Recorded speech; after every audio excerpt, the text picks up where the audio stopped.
लड़का एक महिला के पास जाता है। उस महिला का बेटा उस लड़के से भी बड़ा होता है।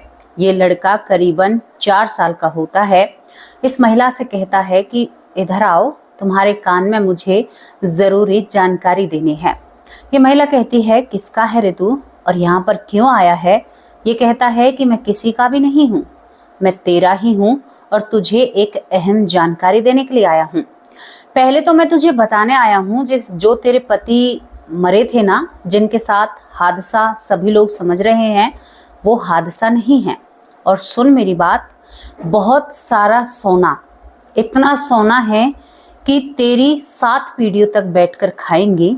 उस सोने को अपने कब्जे में लो और इस लड़के को इस गांव से दूर लेकर जाओ जो तुम्हारा बेटा है, और इसकी जिंदगी को बनाओ। बाकी सब कुछ मुझ पर छोड़ दो। ये महिला हंसने लगती है, क्योंकि जिससे ये बात कर रही थी वो लड़का केवल 4 साल की उम्र का था। और वो लड़का ऐसे इस महिला का ख्याल रख रहा था कि इस महिला को खुद को भी शर्म आने लगती है।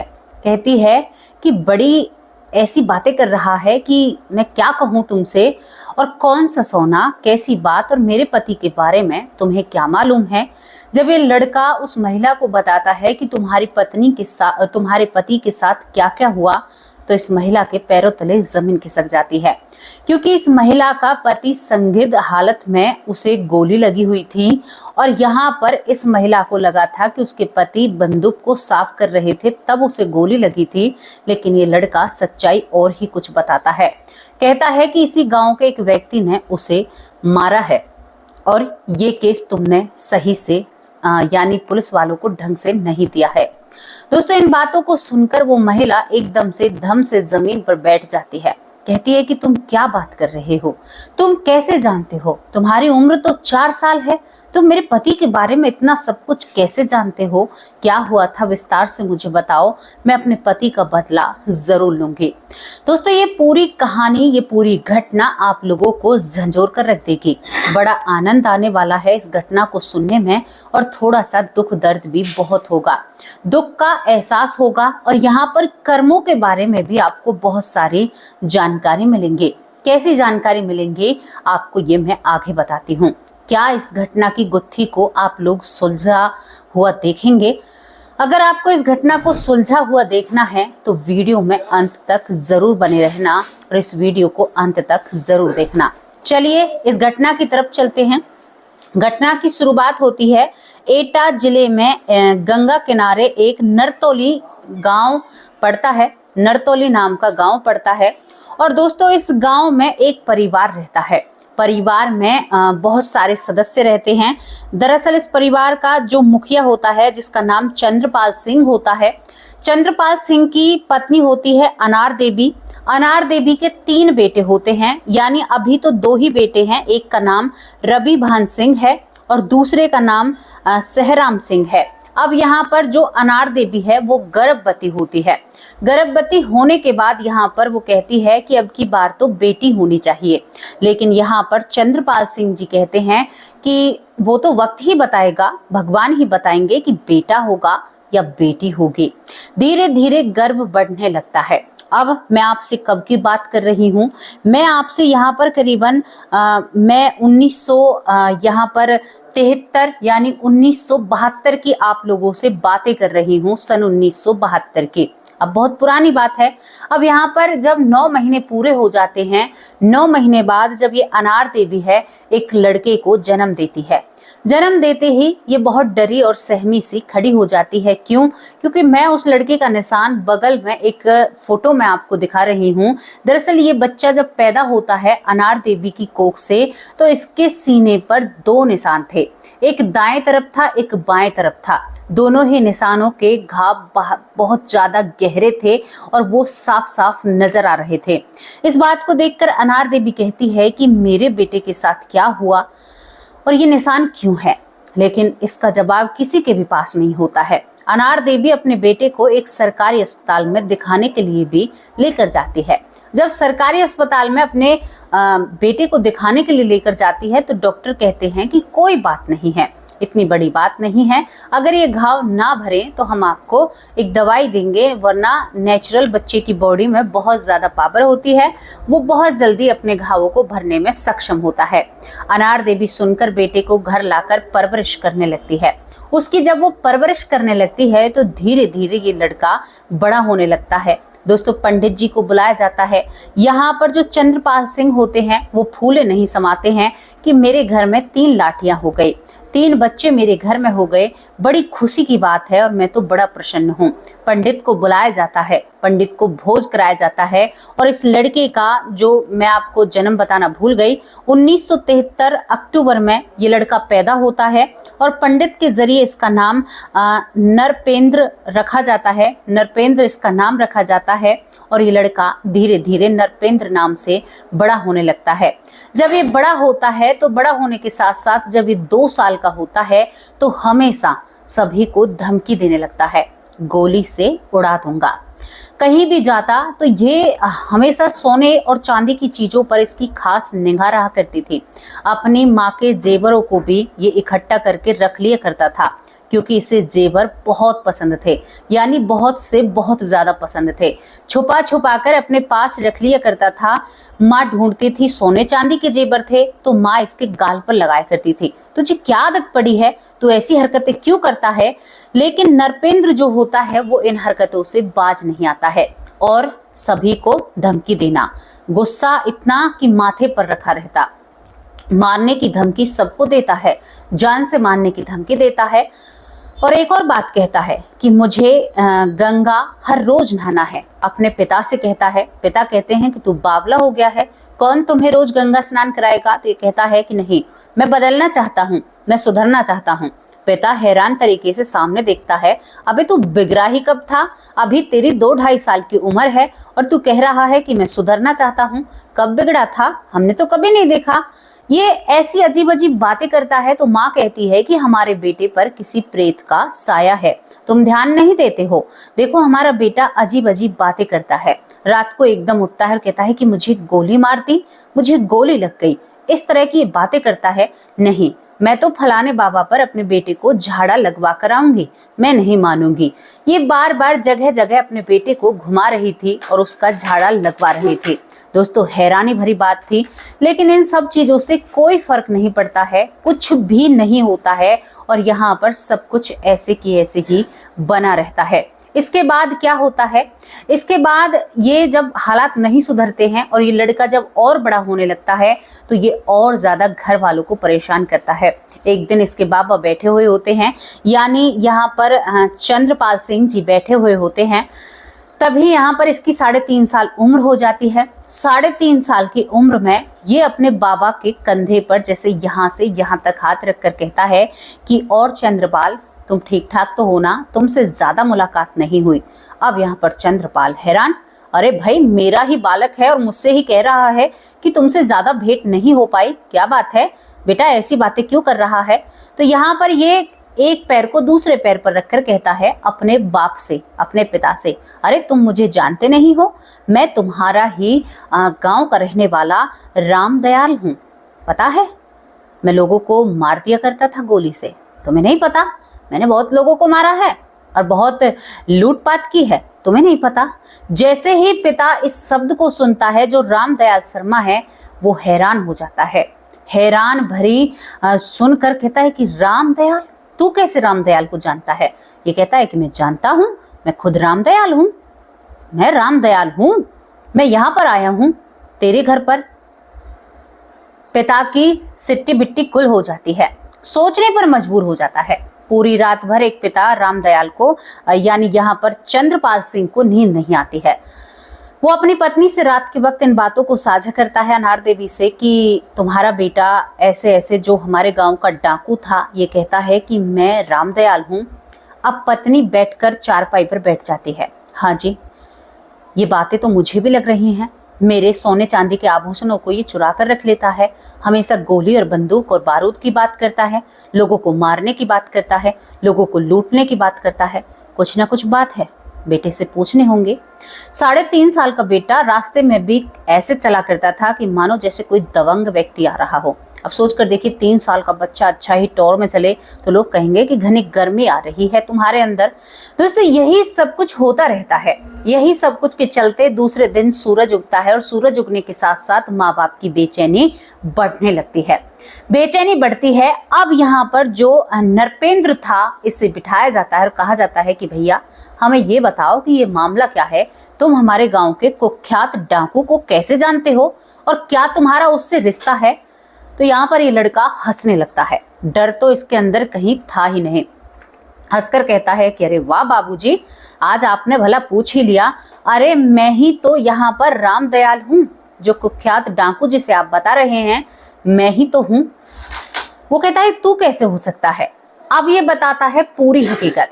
कहता है कि आपको पता है उसकी मृत्यु कैसे हुई थी रामदयाल की। ये कहता है कि हाँ बताओ कैसे हुई थी। ये कहता है अपने पिता से कि वो अपनी बंदूक को साफ कर रहा था और साफ करने से उसे गोली लगती है, और जो ये मेरे दाएं बगल को जो निशान है ना, ये उसी गोली का है। यहाँ पर ये पिता हैरान कि हाँ उसे गोली तो लगी थी और वो बच भी नहीं पाया। फिर पिता झंझोड़ता है अपने बेटे को, तुम्हें कैसे पता, बताओ तो सही मुझे, तुम्हें मालूम कैसे हुआ। ये कहता है कि मैं कितनी बार कहूं, मैं यहाँ पर वही हूँ, वही डाकू हूँ जो प्रसिद्ध है। दूसरी तरफ शर्ट उतारता है, कहता है कि बाबूजी ये किसका निशान है, तुम्हें पता है ना हमारा एक विवाद हुआ था भानु सिंह से लड़ाई के तौर उसने मुझे भाला मार दिया था। आपको भी पता है उस समय भाले बल्लम फरसा वर्षा ऐसी चीजें बहुत ज्यादा हुआ करती थी, उन चीजों से लड़ाई की जाती थी। और ज्यादातर जो गंगा यमुना के पास के गांव थे वो ऐसी चीजों का बहुत इस्तेमाल किया करते थे, क्योंकि कभी कभी जमीन के ऊपर ही बहुत ज्यादा विवाद हो जाया करता था। जमीनी विवाद इतना हो जाता था कि लोग आपस में एक दूसरे के शरीर को भी नहीं देखते थे, बिल्कुल टुकड़े टुकड़े कर दिया करते थे आपस में। पता है ना, आपको पता होगा जरूर, जो यमुना गंगा के नजदीक के गांव होते हैं, क्योंकि माँ जो गंगा यमुना माँ है वो थोड़ी इधर उधर हो जाती हैं, तो जमीन का थोड़ा सा गड़बड़ हो जाता है, तो लोग आपस में लड़ाई करने लगते हैं। ये बात सुनते ही पिता कहता है कि भैया मेरी कुछ समझ में नहीं आ रहा, तुम क्या कहना चाहते हो, पूरी बातें विस्तार से बताओ, मैं समझ नहीं पा रहा हूं तुम क्या कह रहे हो। इसके बाद यहाँ पर जो ये नरपेंद्र होता है ये कहता है कि बाबूजी, मैं आपसे बाबूजी कह रहा हूँ, लेकिन रिश्ते में आप मेरे भाई के समान लगते होंगे। दूसरी बात, मैं यहाँ पर रामदयाल हूँ, मेरी पत्नी का नाम जावित्री है, बेटा का नाम यहाँ पर रामानंद है, और मेरे पिता मुंशी लाल थे जो बहुत गरीब थे, माँ देविका थी, और मेरे एक चाचा थे जिनका निर्चैन नाम था। यानी जितनी भी सारी चीजें इसने बताई ये सत्य थी। ये कहता है कि मैं वही रामदयाल डाकू हूँ जो इस परिवार का मालिक था, और मैं यहाँ पर जो छज्जू सिंह डाकू था उसके साथ में हम कुल 8 लोग होते हैं। बाबूजी आपको नहीं पता, इन बातों के बारे में आपको नहीं पता होगा।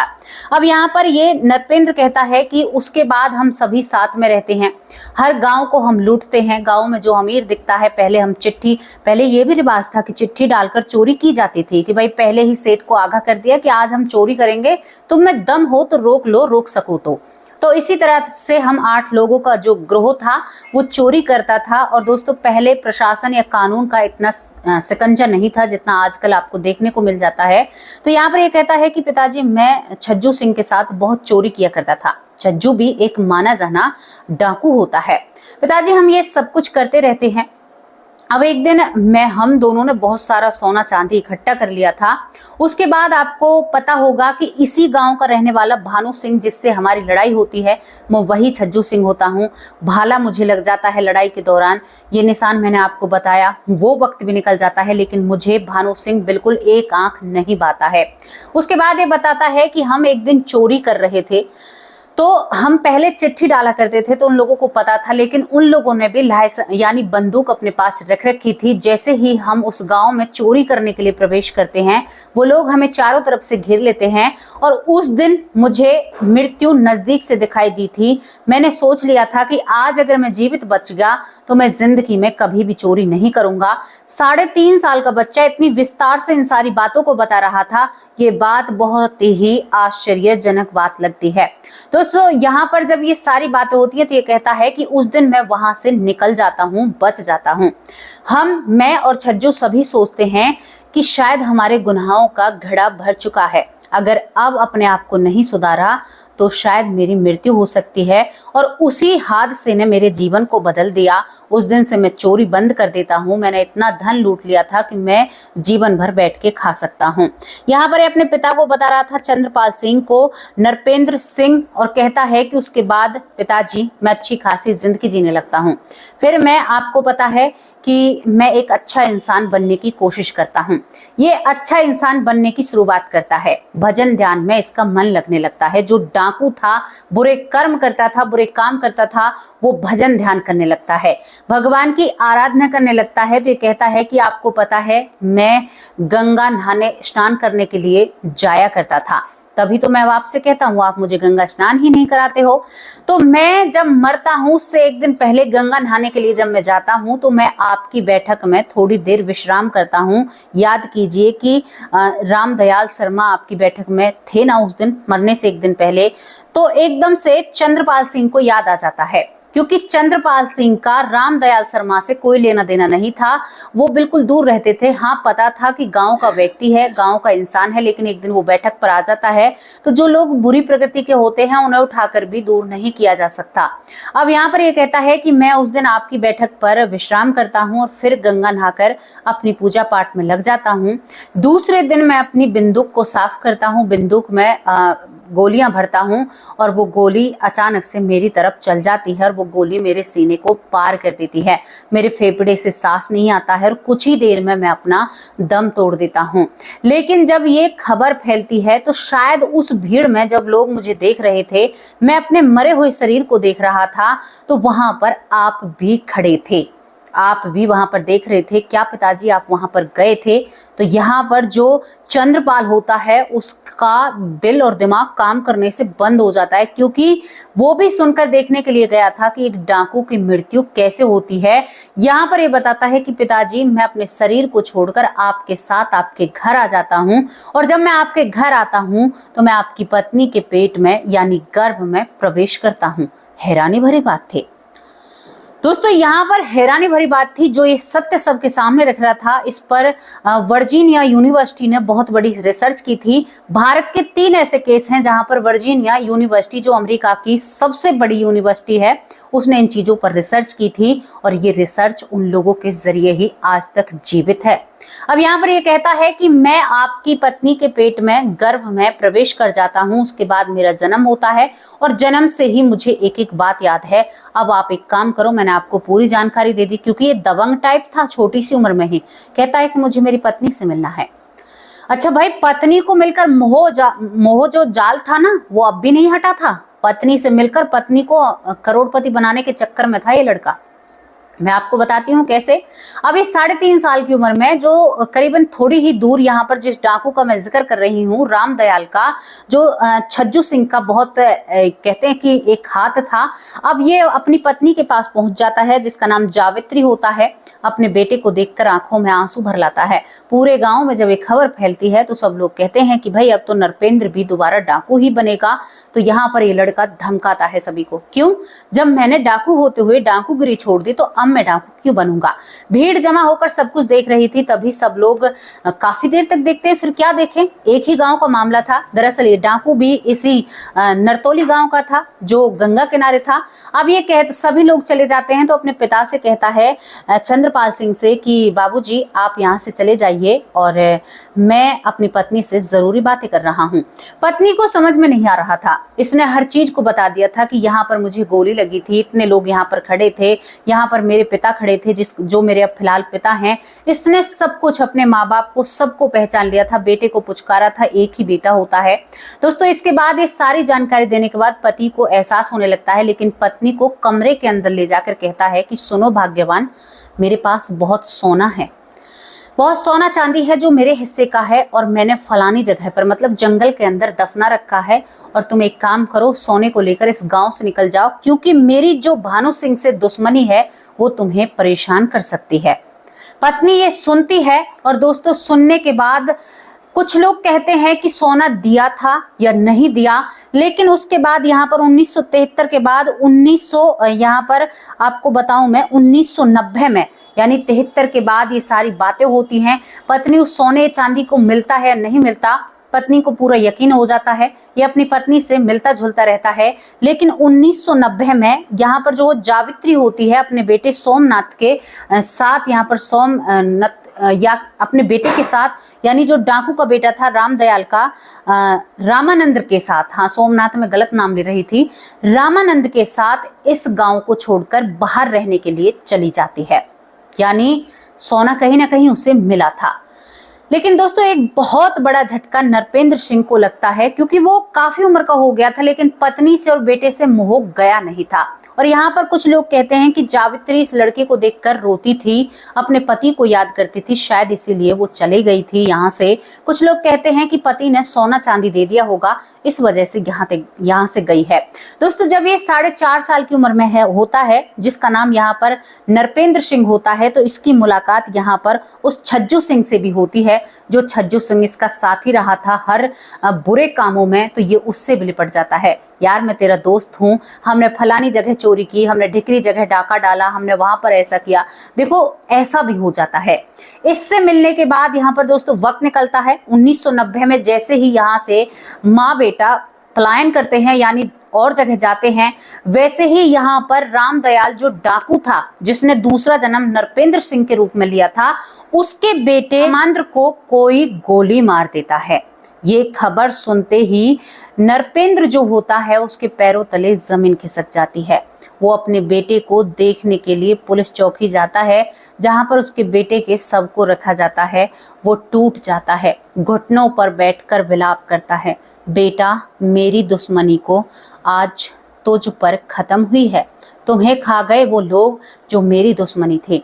पुलिस वाले हैरान तरीके से इस नरपेंद्र सिंह की तरफ देखते हैं, क्या बात कर रहे हो, तुम तो इससे भी छोटे हो। ये कहता है कि साहब आप नहीं समझोगे। इसके बाद यहाँ पर जो जावित्री होती है वो भी टूट जाती है, जवान बेटा इस दुनिया से चला जाता है। और दोस्तों यहाँ पर सीधा सीधा नरपेंद्र सिंह कहता है कि भानु सिंह ने मेरे बेटे को इस दुनिया से दूर भेजा है। अब ये तो पक्का पुलिस भी पता नहीं लगा पाती है कि भानु सिंह ने मारा था या कुछ और हुआ था, लेकिन यहाँ पर जो रामदयाल डाकू था उसका बेटा भी जीवित नहीं रहता। आपको यहाँ पर एक चीज समझाऊं, बुरे कर्मों का बुरा नतीजा, आप बुरा करोगे तो आपकी 7 पीढ़ियां भोगेंगी। मैं गलत नहीं कह रही हूँ। अगर हमने कोई बुरे कर्म करे हैं तो हमारी 7 पीढ़ियां उसके जिम्मेदार बन जाती हैं। 3 पीढ़ियां जो बीत चुकी हैं और 3 पीढ़ियां जो आने वाली हैं और 1 पीढ़ी जिसमें हम चल रहे हैं। हम अपने कुल को बर्बाद करते हैं। अच्छे कर्म अगर किसी घर से कोई संत निकलता है तो 7 पीढ़ियों का उद्धार हो जाता है, 3 जो पीछे, 3 जो आने वाली है और 1 जो चल रही है। ये हिसाब किताब है हमारे श्री हरि का, इसे कोई नहीं बदल सकता। जब आपने डाकू जैसे किसी के लूटा, किसी के धन को लूटा, किसी की मेहनत की कमाई को लूटा, तो आपका बेटा भी भुगतेगा। बराबर का हकदारी बन जाता है वो बेटा।